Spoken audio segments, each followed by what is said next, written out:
고고학자들이 자신이 발견한 것을 쉽게 해석할 수 있다면 그들의 일은 매우 간단하고 누구나 할 수 있을 것입니다.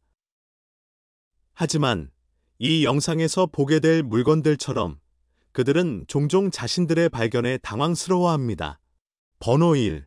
철기병 퍼레이드 마스크. 우리는 2023년 2월 루마니아에서 발생한 매우 드문 로마인의 발견에 대해 계속 설명합니다. 이것은 약 1000년 된 철 기병 퍼레이드 마스크입니다. 로마 퍼레이드 가면은 드물지만 이 가면은 특히 독특합니다. 루마니아에서 발견된 소수의 퍼레이드 마스크 중 모두 청동으로 제작되었습니다. 이것은 철로 만들어진 것으로 국내에서 유일하게 발견된 것이다. 불행하게도 그것이 철로 만들어졌다는 사실은 그것이 매우 녹슬었다는 것을 의미하며 수세기 동안 축축한 땅에 묻혀 있었기 때문입니다. 전문가들은 이 마스크가 칼크, 켈, 유형으로 얇아진 눈틈과 넓은 코, 이상할 정도로 평화로운 표정으로 식별할 수 있다고 지적한다. 이 발견은 아마추어 금속 탐지기인 비텍 바이오렐에 의해 이루어졌는데 루마니아에서는 금속 탐지기를 소유하려면 정부 허가가 필요하기 때문에 이는 드문 일입니다. 이 마스크는 아마도 다키아 전쟁 당시 인근 로마 요새분부, 범벼에 주둔했던 누군가의 소유였을 것입니다. 청소하고 보존한 후에는 훨씬 더 좋아 보일 것입니다. 2번. 벨파스트의 바이킹 동전. 2016년 5월 보물 사냥꾼 브라이언 모어턴은 아일랜드 뉴캐슬 성 근처에서 매우 희귀한 바이킹 은화 2개를 발견했습니다. 이것은 섬의 다른 곳에서 발견된 몇 개의 동전을 제외하고 북아일랜드에서 처음으로 발견된 것입니다. 모어턴은 동전을 발견했을 때 특별히 아무것도 찾지 않고 금속 탐지기로 검색하고 있었습니다. 이 동전은 11세기의 맨섬과 아마도 스코틀랜드에서 유통되었습니다. 93%의 은이 함유되어 있습니다. 그들은 임금 마게라 수도원에 대한 바이킹의 침입으로 인해 이 지역에 도착했을 수도 있고 무역의 결과 또는 맨섬과 얼스터 남동쪽의 전략적 연결로 인해 이곳에 도착했을 수도 있다고 생각됩니다. 얼스터의 전직 박물관 큐레이터는 지나가던 누군가가 동전을 떨어뜨렸을 수도 있다고 추측하는데 이는 의도적인 매장 이론보다 더 가능성이 있어 보입니다. 바이킹 침공 이전에는 은이 아일랜드의 주요 통화였습니다. 해당 동전은 독립적인 평가를 위해 대형 박물관으로 보내졌으며 경매에서 얻은 돈은 모어턴과 동전이 발견된 토지 소유자에게 나누어질 것입니다. 3번. 인간의 뼈단검. 뼈단검은 뉴기니에서 비교적 흔한 고고학적 발견입니다. 그것들은 종종 정교하게 장식된 물건이며 각 단검의 품질과 아름다움은 그것을 소유한 전사의 명성과 힘의 표시라고 믿어집니다. 2018년까지 과학자와 고고학자들은 고대 뉴기니 전사들이 자신의 힘을 주장하는 또 다른 방법이 있다고 믿었습니다. 국내에서 발견되는 단검은 대부분 동물의 뼈로 만들어졌으나 일부는 사람의 뼈, 특히 허벅지 뼈로 만들어졌다. 이 인간 뼈 단검은 매우 희귀한 것으로 보아 높은 지위에 있는 사람들이 사용했던 것으로 추정됩니다. 그러나 그것은 의식용 물건은 아니었습니다. 회수된 표본 중 일부의 상태를 보면 이 단검이 근접전에서 사용된 것이 분명합니다. 19세기 탐험가들은 뉴기니 부족이 식인 풍습과 절단 행위에 인간 뼈 단검을 사용했다는 기록을 남겼습니다. 그러나 최근까지 이러한 이야기는 선정적인 것으로 간주되었습니다. 이제 우리는 이 단검을 만드는 관행이 20세기 중반까지 계속되었다는 것을 알고 있습니다. 번호 4. 랑가에론의 갈로로만 빌라. 2016년 11월 프랑스 브르타뉴의 랑거런 마을 근처 유적지에서 일하는 고고학자들은 그들의 노력에 대한 보상을 받아 거대한 갈로로만 빌라를 발견했습니다. 빌라는 기둥이 있는 갤러리로 둘러싸인 파티오 주위에 H 모양으로 배열된 여러 건물로 구성되어 있습니다. 파티오만 해도 16,000평방피트가 넘습니다. 1세기에 지어진 이 빌라의 위치는 아마도 라인강의 멋진 전망 때문에 선택되었을 것입니다. 현장의 고고학적 증거에 따르면 이 건물은 건설 후 여러 차례 확장되었으며 19세기까지 계속 사용되었습니다. 17세기 아마도 가장 인상적인 구조는 아마도 4,300평방피트가 넘는 면적의 온수 수영장, 냉수 수영장, 조격탕, 사우나와 자쿠지를 갖춘 칼다리움을 갖춘 목욕 단지일 것입니다. 그곳에 살았던 사람은 틀림없이 엄청난 부자였을 것입니다. 그러나 현장에서는 신원을 확인할 수 있는 자료가 발견되지 않았습니다. 역사가들은 그가 큐리오시타스, 큐리아시터즈, 마을의 귀족 가문에 속했다는 결론을 내렸지만 그 정보는 실제로 우리에게 더 많은 것을 말해주지는 않습니다. 번호 엥게디 스크롤 기술이 발전함에 따라 우리는 고대 유물을 만지거나 포장을 풀지 않고도 열어보거나 살펴볼 수 있습니다. 그러한 유물 중 하나는 1970년 이스라엘의 엥게디시에서 발견된 심하게 불에 탄 두루마리입니다. 이 도시는 6세기 초에 불에 타서 그 지역의 신성한 방주에서 발견된 두루마리의 상태를 설명합니다. 유태교회당 양피지는 화재 당시 이미 3세기나 4세기에 쓰여진 오래된 것이었습니다. 켄터키 대학교 브렌트 실스 교수와 그의 팀이 개발한 프로그램을 사용하여 2016년 9월에 두루마리를 스캔하고 디지털 방식으로 풀었습니다. 내용에는 내위기에 처음 8개 구절이 드러났습니다. 따라서 엥게디 두루마리는 공식적으로 사해 두루마리의 유명한 발견 이후 발견된 가장 오래된 토라책입니다. 그것은 또한 신성한 방주 안에서 발견된 모세, 오경의 세계 유일의 예이기도 합니다. 이 기술은 현재 폼페이, 팜페이와 헤르쿨라네움, 허켤레이니엄에서 발견된 두루마리를 포함하여 다른 섬세한 고대 문서를 연구하는 데 사용되고 있습니다. 번호 6. 파편 우리 중 많은 사람들이 인공지능이 미래의 인류에게 미칠 영향에 대해 걱정하고 있지만 현재 인공지능은 고고학자들에게 강력한 도구임이 입증되고 있습니다. 2023년 2월 고고학자들은 프래그먼트라는 새로운 AI 도구의 발명을 발표했습니다. 그들은 고대 바빌로니아 문헌의 신비를 재구성하는데 그것을 사용하기를 희망합니다. 이 도구는 독일 루드비 막시밀리안 대학의 아시리아학 연구소에서 개발되었으며 현재 읽을 수 없는 텍스트를 해독하는데 상당한 진전을 이룰 것으로 예상됩니다. 이 대학교의 연구원들은 바빌로니아 서령 문자판에서 번역되지 않은 2만 2천 개 이상의 텍스트 조각을 처리했으며 더 많은 내용을 분석할 수 있기를 희망합니다. 이 도구는 잃지 않은 조각을 식별하여 깨진 정제를 다시 생성할 수 있습니다.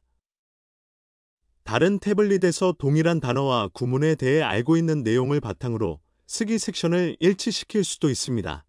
전 세계 약 200명의 학자들이 이 도구를 테스트하고 사용하는 등 예비 결과는 고무적입니다.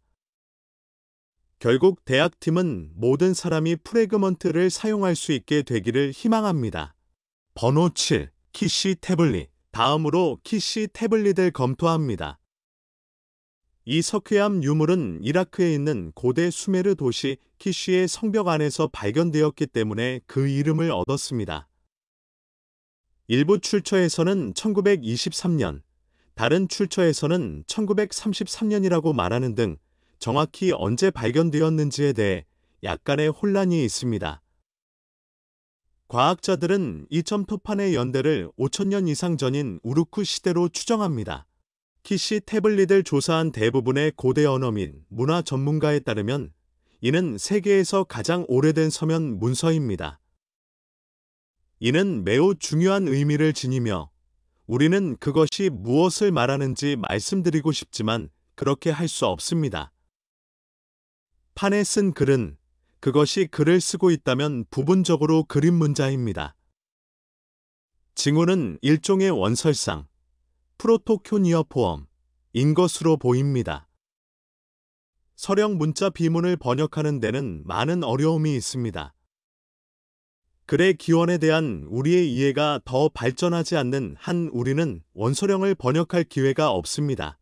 키씨의 태블릿에는 하나의 메시지, 어쩌면 여러 개의 메시지가 포함되어 있을 가능성이 매우 높지만 우리가 그것을 이해할 수 있을지는 확실하지 않습니다. 숫자 8. 갈릴리의 희귀한 금화입니다. 2016년 3월, 로리 라몬은 갈릴리에서 친구들과 하이킹을 하던 중 밝은 것을 보았습니다. 약 2000년 전에 아우구스투스 황제의 모습이 새겨진 동전이었습니다. 이 동전은 서기 107년에 주조되었습니다. c. 로마인들이 예루살렘 성전을 파괴한 후 트라야누스 황제가 그의 전임자들을 기념하는 시리즈의 일부로 아우구스투스는 기원전 27년부터 통치했습니다. c. 14일까지 c. 그의 죽음 이후 그는 신으로 인정받았습니다.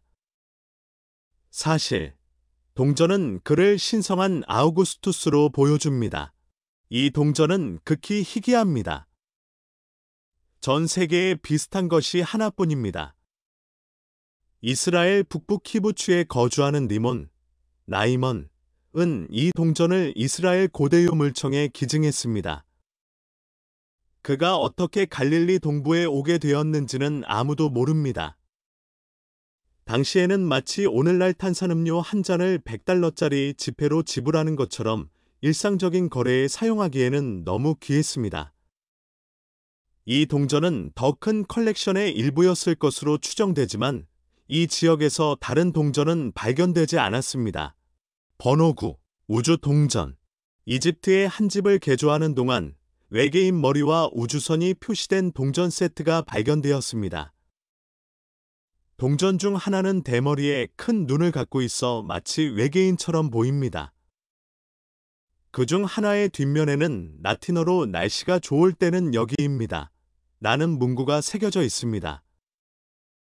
이로 인해 일부 사람들은 이 동전이 수천 년 전에 외계인이 지구를 방문했다는 증거라고 믿게 되었습니다.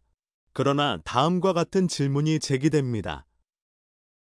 외계인이 이 동전을 만들었다면 왜 고대 이집트인들에게 라틴어로 말하겠습니까? 다른 사람들에게 이 신비한 동전은 단순히 외계인과의 접촉에 대한 이야기를 불신하려는 시도일 뿐입니다.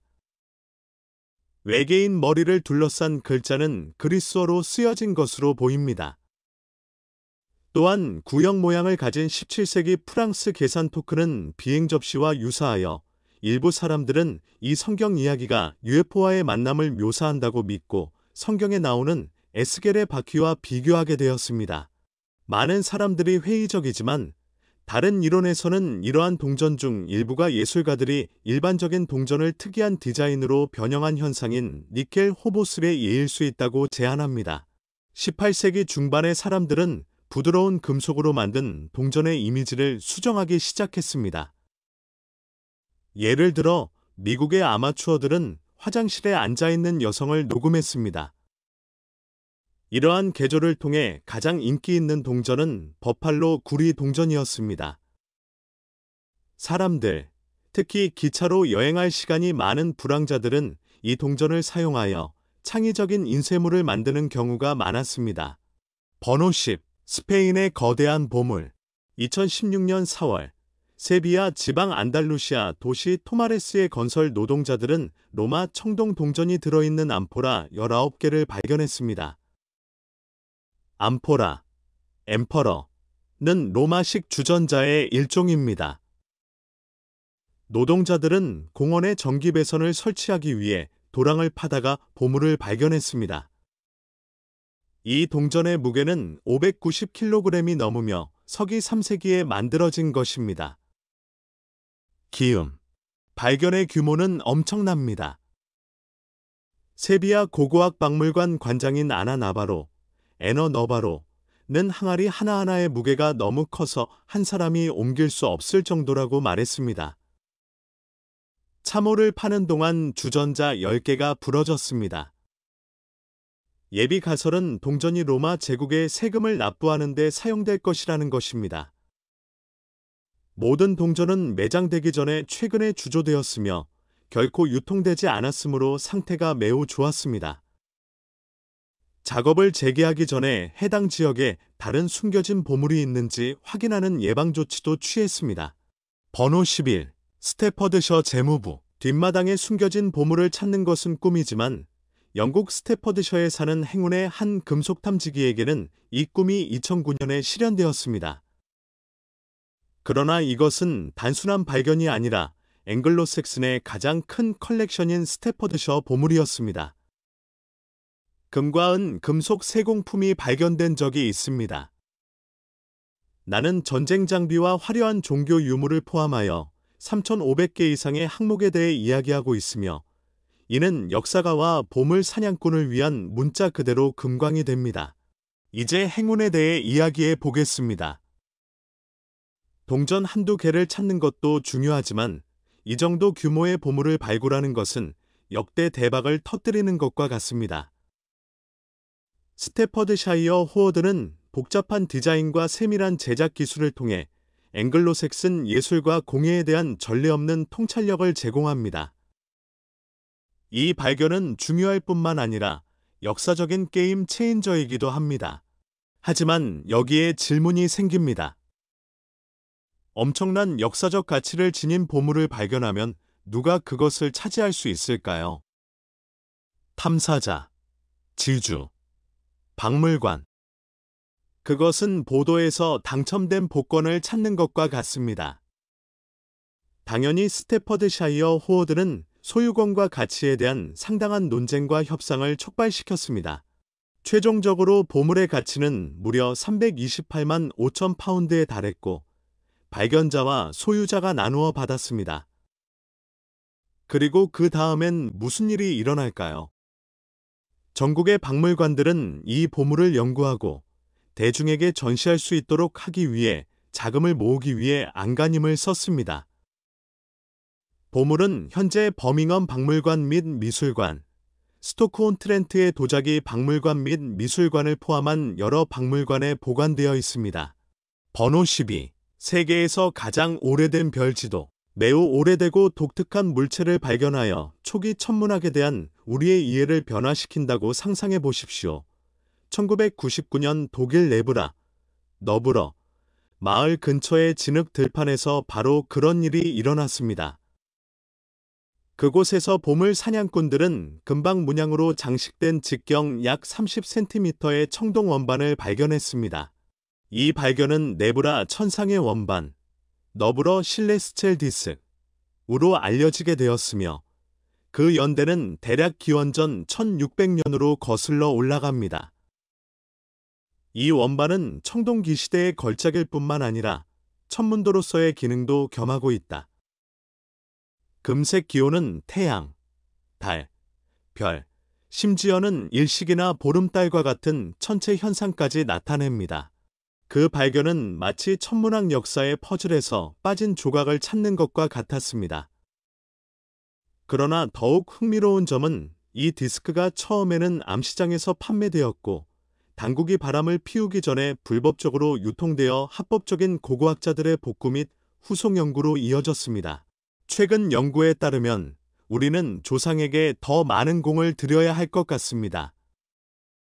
복잡한 천문학적 이해는 그리스나 바빌로니아와 같은 후기 문화에만 국한되지 않았던 것 같습니다. 결국 이 디스크는 청동기 시대 유럽 사람들이 많은 사람들이 생각했던 것보다 훨씬 일찍 천문 현상에 대해 정교한 이해를 갖고 있었다는 증거입니다. 번호 13. 스위스의 체리 과수원에서 발견. 2015년에는 스위스의 한 체리 과수원에서 약 1700년 전에 묻혀있던 은화 4166개가 발견되었습니다. 동전의 무게는 15kg이었습니다. 한 지역 농부가 흙더미 속에서 반짝이는 무언가를 발견했을 때 그것을 발견했습니다. 몇 달 전 인근 마을에서 로마 정착지가 발견되자 농부는 동전이 그것과 관련이 있을 것이라고 생각하고 고고학 기관에 연락했습니다. 현지 고고학 기관은 이 보물을 스위스 역사상 가장 큰 동전 발견으로 인정했습니다. 일부 동전의 날짜는 서기 274년입니다. 시 아우렐리아누스 황제의 통치 기간과 서기 294년의 다른 사람들. 시 막시미아누스 황제의 통치하에 발굴 작업에 참여한 스위스 고고학자 게오르그 마터는 처음 3일 동안 발견한 것이 그들의 예상을 뛰어넘었다고 말했습니다. 번호 14. 델포이의 마부. 델포이의 마차라는 이름은 고대 그리스 전차 운전사의 동상이기 때문에 붙여진 이름입니다. 1896년 그리스 델포이의 아폴로 신전에서 발견됐다. 고대 청동 조각의 걸작으로 꼽히는 이 조각상의 그리스 이름은 헤니오코스로 고삐를 쥐고 있는 자라는 뜻이다. 일부 역사가들은 이 동상이 시칠리아의 독재적인 지도자 겔라의 폴리살로스를 상징하며 기원전 474년 피티아 경기에서 전차 경주에서 승리한 것을 기념하기 위해 세워졌다고 믿습니다. 그러나 또 다른 역사가 그룹은 대표자가 폴리잘로스의 형제인 히에로라고 믿습니다. 그는 역시 전차 경주에서 올림픽 게임에서 승리를 거둔 것을 축하하고 있었습니다. 조각상은 4마리의 말과 아마도 한 쌍의 신랑을 포함하는 훨씬 더 큰 예술 작품이었던 것의 전부입니다. 델포이의 마부, 체리어티어 오브 델파이는 시칠리아에 살았던 당대의 유명한 조각가였던 네기움의 피세거러스 오브 리지엄의 작품일 가능성이 높습니다. 그러나 고대 그리스 조각가 칼라미스의 가능성은 배제되지 않는다. 이 시대의 청동상은 재료를 녹여 재활용하는 일이 많아 드물지만 이 작품은 낙석에 묻혀 부분적으로 살아남았다.